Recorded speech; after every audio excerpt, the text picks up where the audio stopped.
La paix du Seigneur soit avec vous tous. C'est vrai que dans les limités, on a fait de telle sorte que nous voyons aller dans l'heure que vous voulez aller. Mais il faut que la parole de Dieu soit prêchée, n'est-ce pas vrai?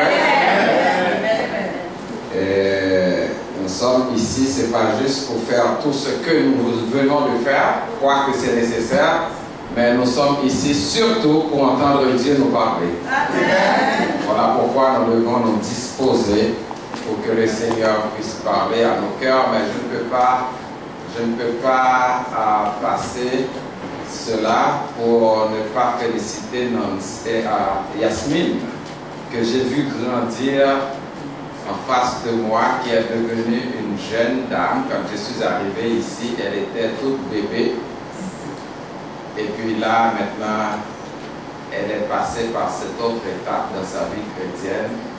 Alors, je te félicite, Yasmine, continue. J'espère que d'autres jeunes vont te suivre.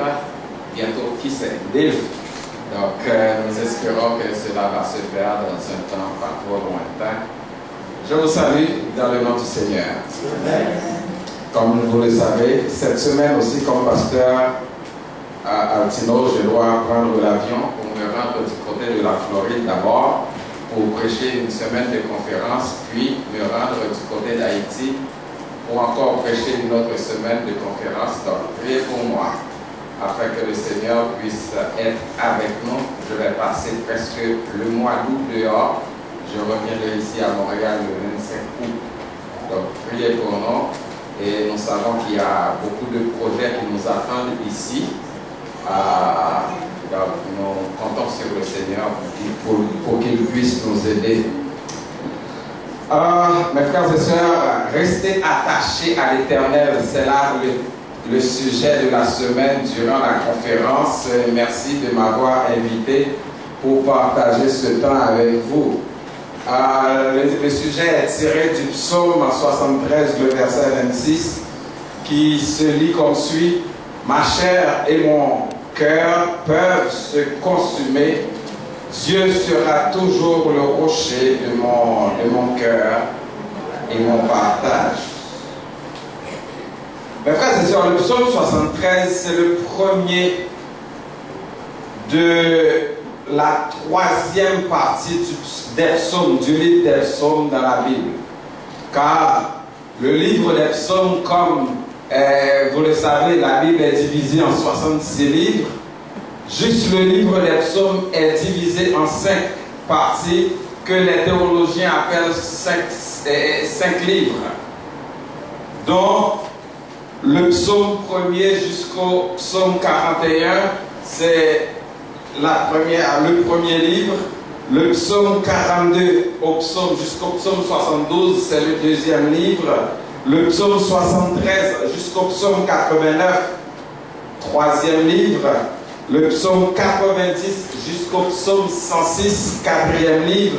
Et le psaume 107 jusqu'au psaume 150, cinquième livre. Donc nous sommes au premier livre de la troisième série des psaumes. Le psaume 73, mes frères et sœurs, duquel tire le sujet de la conférence de la semaine, est non seulement, comme je l'avais dit, le premier de la série, mais s'identifie comme étant un psaume d'instruction. Écrit par Asaph, qui était Asaph, c'était un des membres de la chorale des Lévites que le roi David avait créé pour le temple. Donc c'était un musicien, c'était un chanteur. À lui seulement, vous allez voir, au moins une dizaine de psaumes est attribué à cet homme dans la Bible.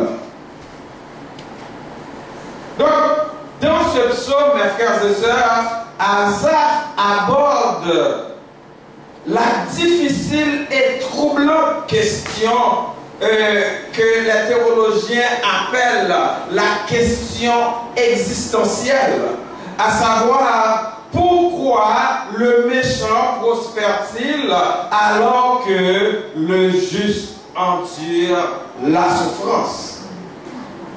C'est la même question que nous retrouvons dans le psaume 37, le verset 49, et dans le livre de Jean. En effet, c'est une question logique et je dirais même c'est une question légitime. Et d'ailleurs, nous le constatons tous. Oui, nous le constatons tous. C'est apparemment la réalité que nos yeux observent chaque jour. D'un côté, un groupe possède presque tout et de l'autre côté, un groupe croupisse dans la misère. D'un côté, un groupe rempli de santé et de l'autre côté, un groupe souffre de toutes sortes de maladies.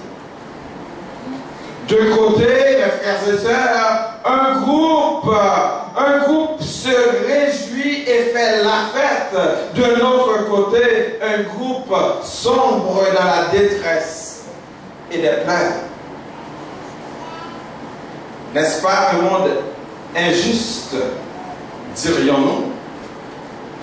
Oui, n'est-ce pas un monde injuste, un monde dans lequel chacun reçoit sa part de façon non équitable? Oui, c'est ce que nous dirions ce matin. Mais laissez-moi vous dire, mes frères et sœurs, notre conclusion de nos observations, c'est-à-dire ça que Dieu nous bat, ça que Dieu nous fait nous permettre que nous pousse des fois ou même souvent à porter des jugements qui ne reflètent pas vraiment la réalité.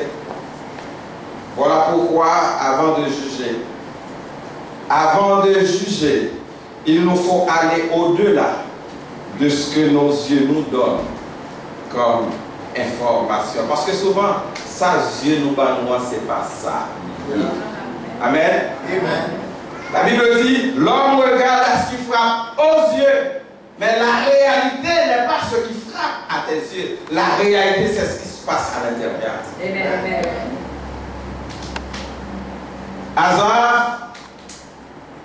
Asaph, dans son cas, pouvait un peu voir la réalité, mais pas toute la réalité. Et c'est exactement dans nos cas. Nous voyons juste un peu, nous voyons juste un petit peu, mais pas toute la réalité.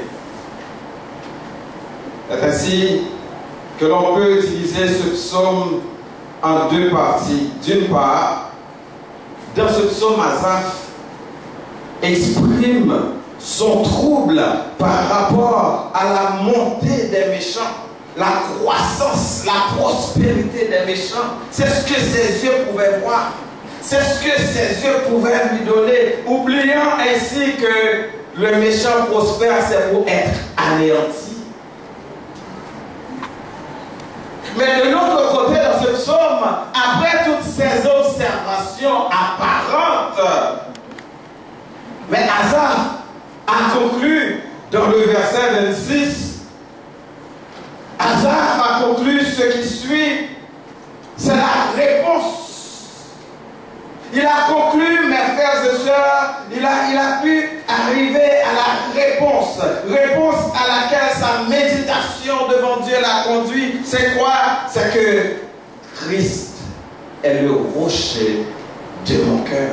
C'est non lui-même que moi dois attacher.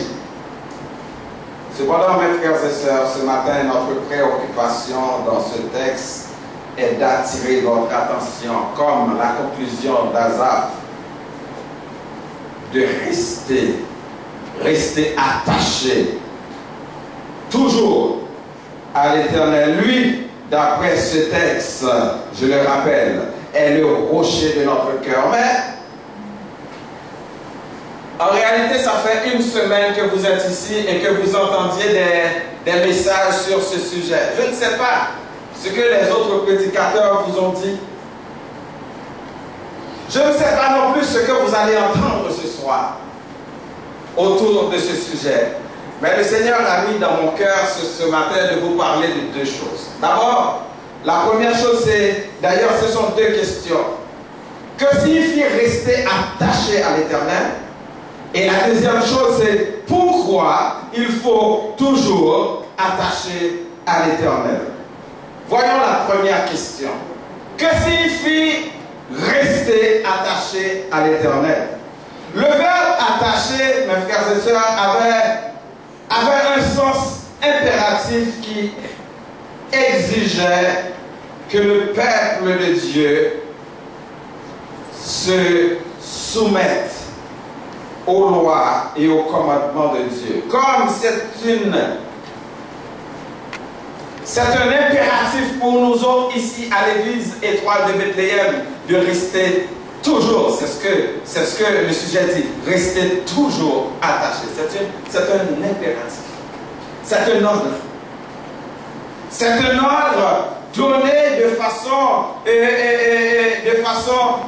fraternelle. Rester attaché toujours à l'Éternel.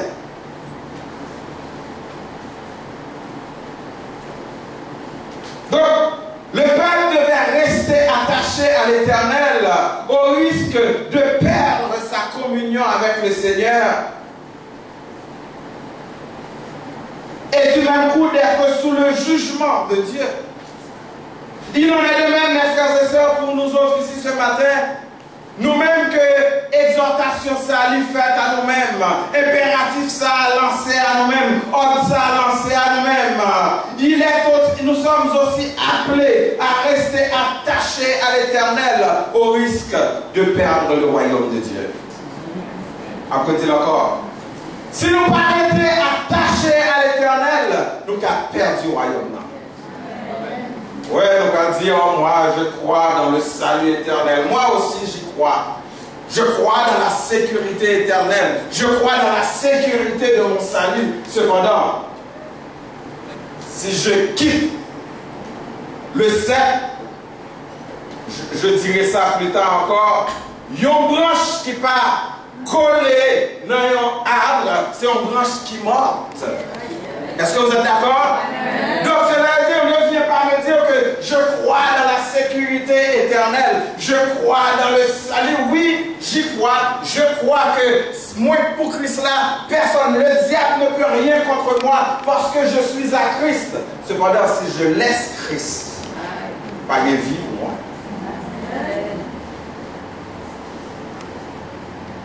Aujourd'hui, le monde attire les enfants de Dieu. Mais 3, l'exhortation vous est lancée de rester attaché à Dieu, attaché au Dieu de la vie, attaché au Dieu de la joie, attaché au Dieu du succès, attaché au Dieu de la guérison, attaché au Dieu de la restauration.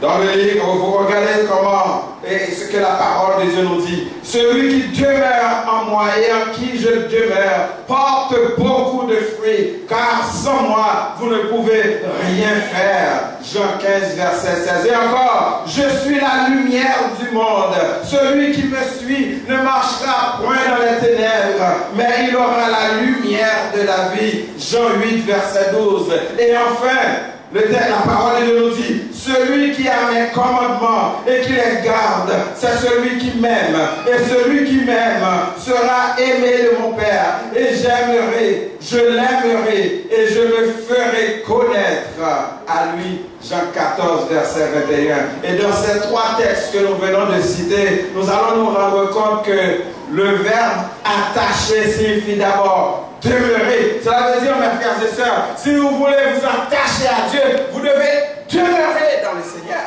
Amen. Parce que si vous ne demeurez pas dans le Seigneur, vous n'allez pas pouvoir porter du fruit.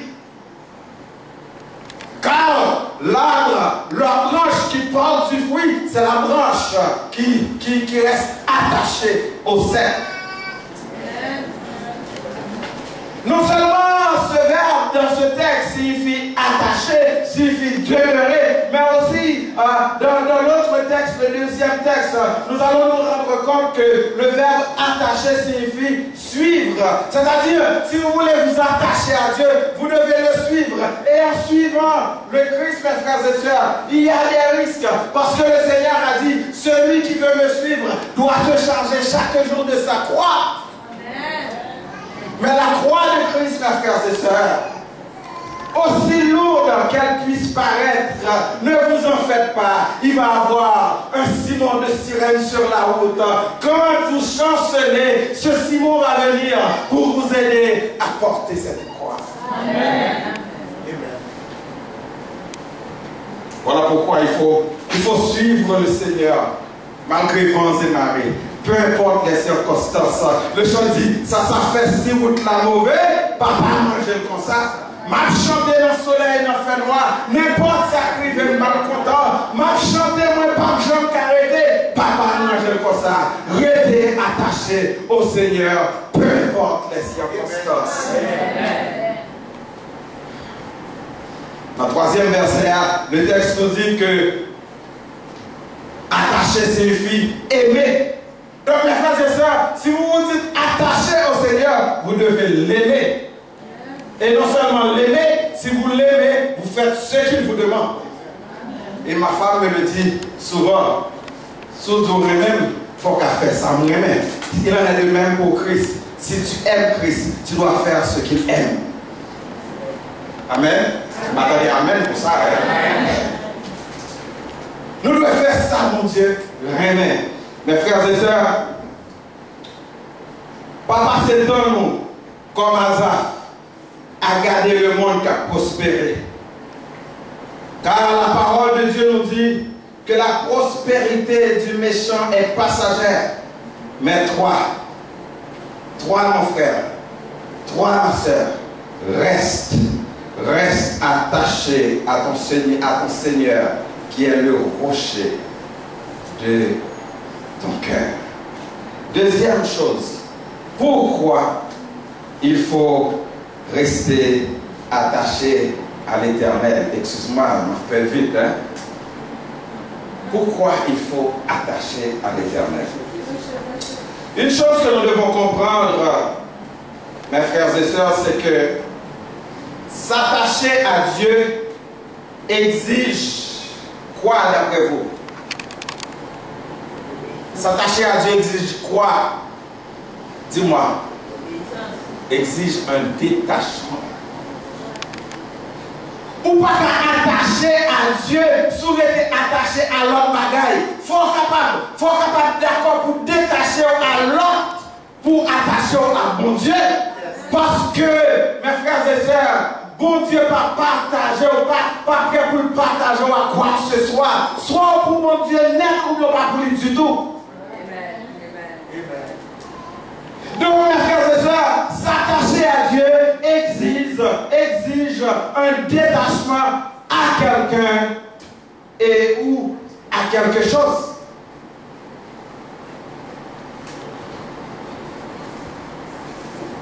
Même en ce qui concerne le mariage, la Bible dit dans Genèse chapitre 2, verset 24, il dit, c'est pourquoi l'homme quittera son père et sa mère et s'attachera à sa femme. Pas de mariage sans l'attachement. Et vous savez, mes frères et sœurs, laissez-moi vous dire, ouvrir ces parenthèses pour vous dire, l'une des raisons majeures des divorces que nous connaissons dans le mariage, ce ne sont pas les problèmes dont les couples font face. Parce que les problèmes peuvent être surmontés. Il suffit de nous aimer. Parce que l'amour surmonte tout. L'amour supporte tout. L'amour croit tout. L'amour espère en tout. L'amour pardonne tout. Donc si nous nous aimons, nous pouvons régler nos différends. Nous pouvons régler nos problèmes. Mais le gros problème des divorces, c'est un problème d'attachement. Parce que nous ne nous attachons pas, comme dit le créole. Nous pas attachés assez. Car nous pas yon seul vraiment. Pas marié et pour mon compte à part. Je ne suis pas marié pour mon compte à part. Sans voilà. Marié avec compte moi tout. Madame moi marié avec, il marié avec, il marié avec compte moi tout. Je ne suis pas marié pour madame moi pas avoir accès à téléphone moi. Amen, amen.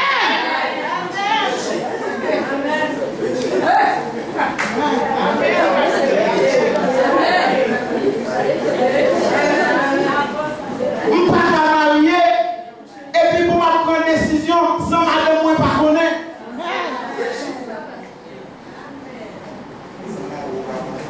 Sans mari pas connaître. Amen. Parce que la Bible dit, en vous attachant à votre femme ou à votre époux, vous êtes devenus une seule chair. Donc ma femme doit avoir accès à ma vie. C'était en parenthèse. Mes frères et sœurs, moi je dis nous trois raisons qui font que nous devons attacher et aller vite. La première raison, c'est à cause de notre fragilité face aux épreuves. À cause de notre fragilité face aux épreuves. Et pour montrer nous, et pour faire comprendre raison ça, on continue l'explication pour nous. Où est l'homme le plus fort de la salle? L'homme qui peut tout casser. Hein? Là, mais ouais, avancez côté là, l'homme le plus fort. Venez, venez, venez, venez, venez, l'homme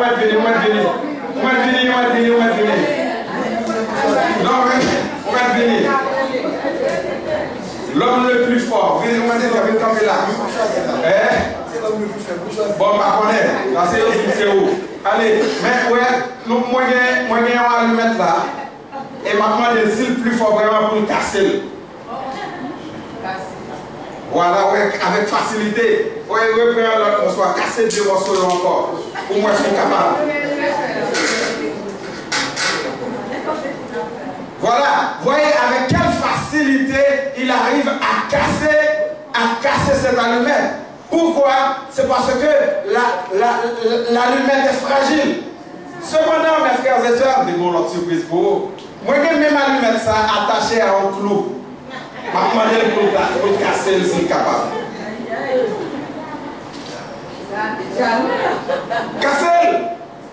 N'est-ce pas que tu es l'homme le plus fort? Casser! Mes frères et sœurs, le clou c'est Jésus-Christ. Et l'allumette c'est moi-même avec.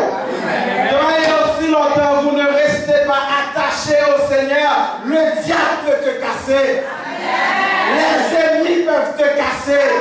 Ceux qui rôdent autour de vous peuvent te casser.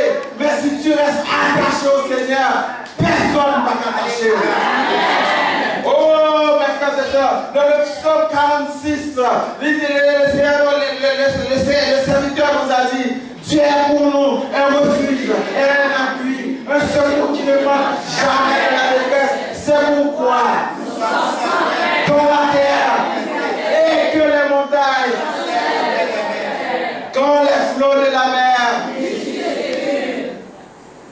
se soulèvent jusqu'à faire, mais il y a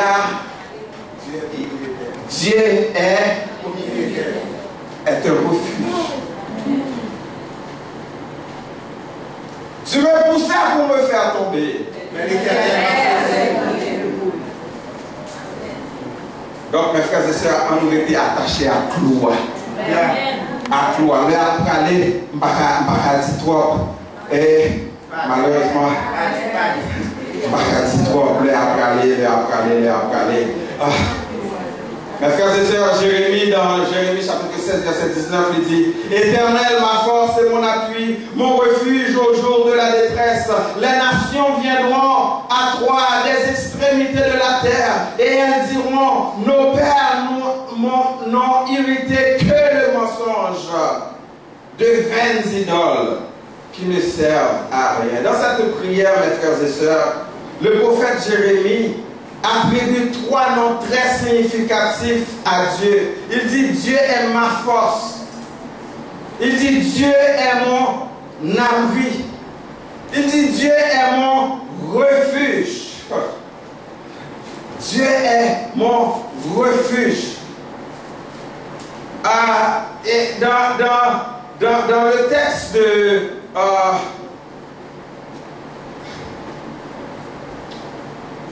en fait, à cause de notre fragilité, mes frères et sœurs, nous devons laisser à Dieu d'être notre force. Oui, il doit être notre force lorsque nous nous sentons faibles. À cause de notre fragilité, mes frères et sœurs, nous devons laisser à Dieu d'être notre abri lorsque les ennemis nous attaquent.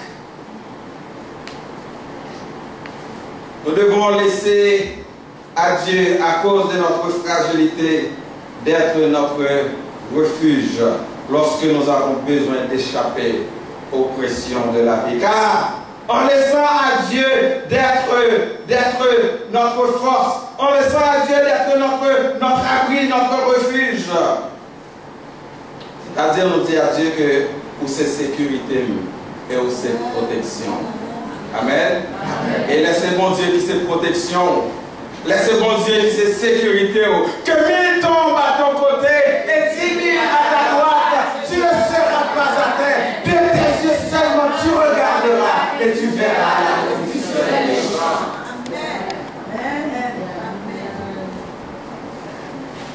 Deuxième raison qui fait que nous devons attacher à Dieu, c'est à cause de diverses tentations auxquelles nous faisons face chaque jour.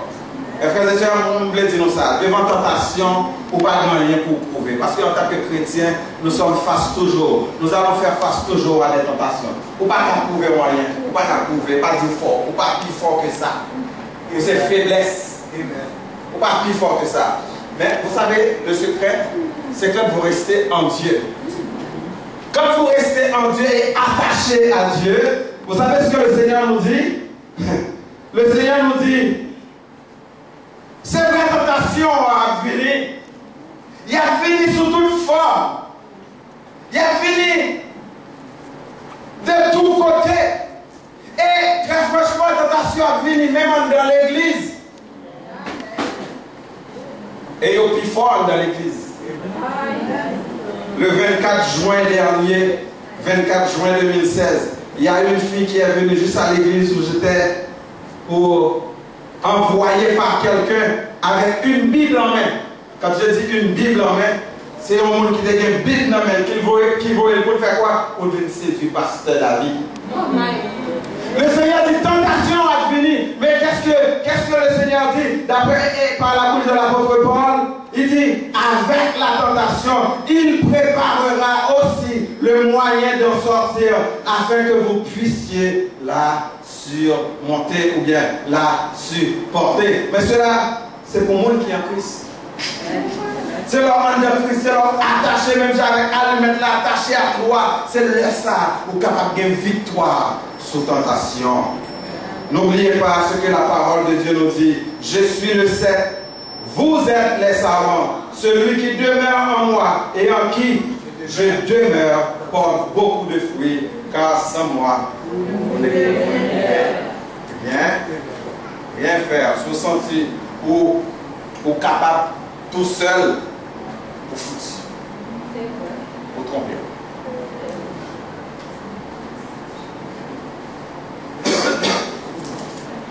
Le serviteur a dit, je puis tout par celui. Troisième raison, mes frères et sœurs, pour finir. Vous devez vous attacher à l'Éternel parce qu'il est le Dieu de la vie. Donc pour avoir la vie, mes frères et sœurs, il faut rester attaché à l'Éternel. Lorsque l'Éternel fait germer une bénédiction dans la vie d'un serviteur ou d'une servante qui s'appelle chrétien ou chrétienne, le diable se met aux aguets. Qu'est-ce qu'il cherche à faire? Il cherche d'abord à dérober, à égorger et à détruire. Donc mes frères et sœurs, ne soyez pas attachés au Dieu de la vie qui donne la vie pour gagner la vie. Lorsque le diable a venu, la mange au tout vivant. Parce que le bon Dieu bénou, le diable a campé là pour le dérober bénédiction, pour le détruire, pour qu'il pas jouer bénédiction, pour le voler bénédiction. Non mais qu'est-ce que le Seigneur a dit? Jean 10, verset 10, mais moi, je suis venu afin que les brebis aient la vie et qu'elles soient dans l'abondance. Amen. Christ venait pour souffrir, c'est-à-dire pour mourir à la mort sur la croix pour nous. Mais dans la volonté de Dieu, il ne pouvait pas mourir avant d'avoir accompli l'œuvre pour laquelle Dieu l'avait destiné. De même, mes frères et sœurs, si vous attachez au Dieu de la vie, ou pas mourir sans que bénédiction, mon Dieu, pas faite sur la vie. Ou pas mourir sans que promesse, mon Dieu, pas accomplie dans la vie. Ou pas mourir. Voici même avec ce leader-là, je ne mourrai pas. Et je raconterai. Mes frères et sœurs, Dieu est fidèle dans ses promesses, donc vous devez vous attacher à lui. Rappelez-vous, il dit, celui qui demeure en moi et en qui je demeure porte beaucoup de fruits, car sans moi, vous ne pouvez rien faire. Voici comment la parole de Dieu, par la bouche du prophète Jérémie, décrit celui qui se confie en l'Éternel et qui s'attache à lui. Jérémie chapitre 17, le verset 8, il dit, vous avez l'habitude de chanter ce chant, il est comme un arbre planté près des courants d'eau, et qui étend ses racines dans le courant. Il n'aperçoit pas la chaleur quand elle vient, et son feuillage reste vert. Dans l'année de la sécheresse, il n'a point crainte. Il n'a point de crainte, et il ne cesse de porter du fruit. Bénédiction pour le monde. On nous chante ça ensemble. Bénédiction au monde qui met confiance dans le Seigneur.